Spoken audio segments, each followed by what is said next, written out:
The majority of shoulder pain can resolve without surgical treatment.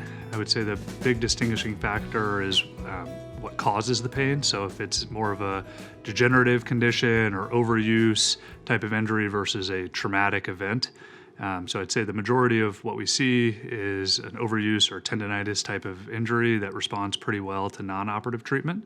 If those treatments are no longer effective, then we start thinking more about surgical options. As far as what leads to shoulder surgery, I'd say the most common thing that we see is traumatic injuries. So whether it's a fall or an awkward dog leash pull that causes a rotator cuff tear or a fracture around the shoulder, those typically benefit from early evaluation to come up with a personalized treatment plan that often can involve surgery. There's a wide range of shoulder surgeries available, ranging from minimally invasive arthroscopic surgery to more of the open procedures that are necessary for more complex trauma or revision cases, all of which are offered at Ohio State. So the recovery time after shoulder surgery depends on what the treatment is for.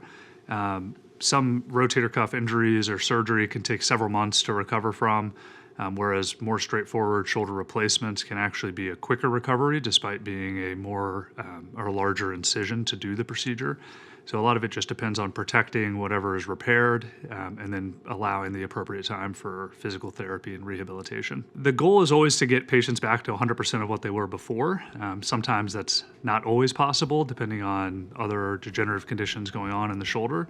But I would say if you give it time and appropriate physical therapy, our goal is to get you back to your baseline, whatever that may be.